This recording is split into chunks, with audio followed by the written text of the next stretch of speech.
In this video, we are going to be talking about alkynes. Now, till now, we had studied about alkanes and alkenes, and as we know, we had learned about their various physical properties, chemical properties, the structure, and even the methods of preparation. And the same thing was going to happen for alkynes. So, first of all, alkynes come under unsaturated hydrocarbons, and they at least have one triple bond between the two carbon atoms.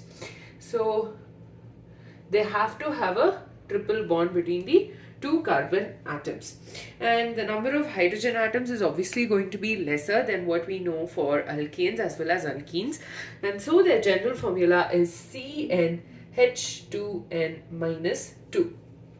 So alkanes is CnH2n plus 2, alkenes is CnH2n, and alkynes is CnH2n minus 2. And alkynes are actually the starting member for a variety of organic compounds. And the first member is ethyne, that is C2H2. And it's also called as acetylene, and it's especially used for arc welding in the form of oxyacetylene flame. And this oxyacetylene flame is obtained by mixing up this acetylene with oxygen gas. Now, similar to what we studied for alkenes, we will be learning about the structure of alkynes. Now, over here, first of all, okay, this is acetylene, right? Now, we know that there's going to be a sigma bond between both the carbon atoms, and there is a sigma bond between the hydrogen atoms as well, and the carbon atoms are actually sp hybridized.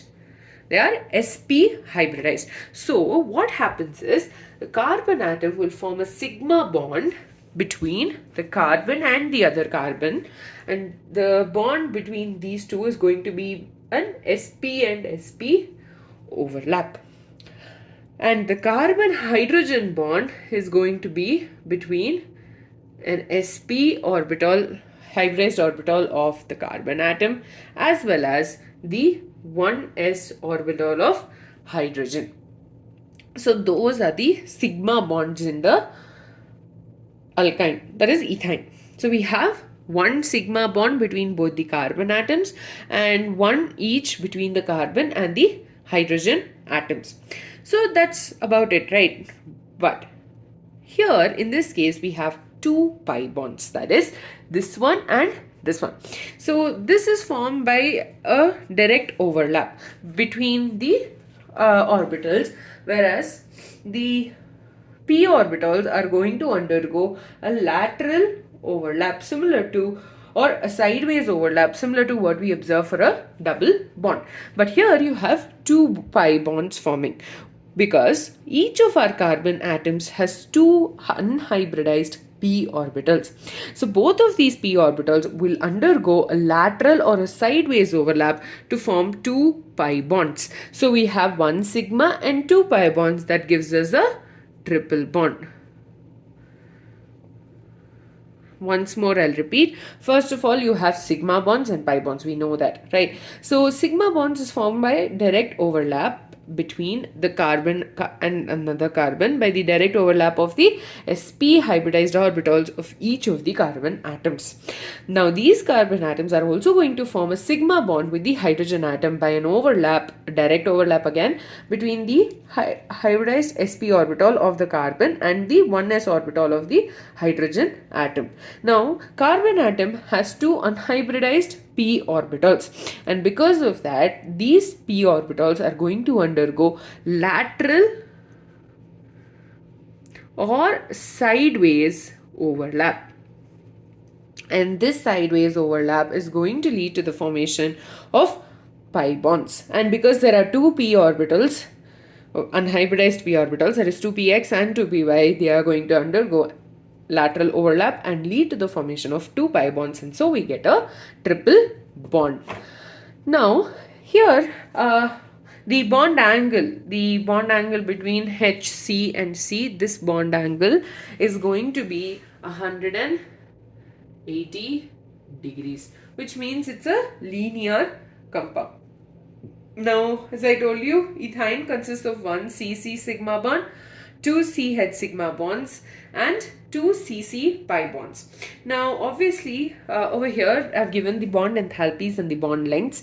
From here, it's obvious that the triple bond is the shortest and it requires the highest amount of energy to cleave this bond. So it has a high bond enthalpy, implying that it's quite strong and requires more energy to basically break this bond. Now, and the single bond is having the least bond enthalpy of these three and the longest bond length, comparatively speaking. So the strength of the bond is triple bond is stronger than a double bond, which is stronger than a single bond. Now, this is cylindrically symmetrical. Now, this electron cloud between the two carbon atoms is actually cylindrically symmetrical, and this makes sure that our alkyne is linear in nature. With that, we are done with the structure of the triple bond as well as the introduction to alkynes. We spoke about what alkynes are. They consist of a triple bond between the two carbon atoms, at least one triple bond they contain.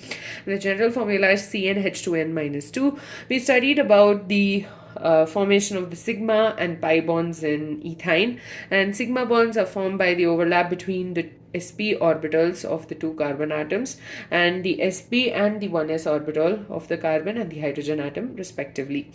In the presence of the pi bonds are formed due to the presence of unhybridized p orbitals, and there are two p orbitals which are unhybridized, that is 2px and 2py. The lateral overlap of this leads to the formation of two pi bonds, thereby leading to the formation of a triple bond which consists of one sigma and two pi bonds.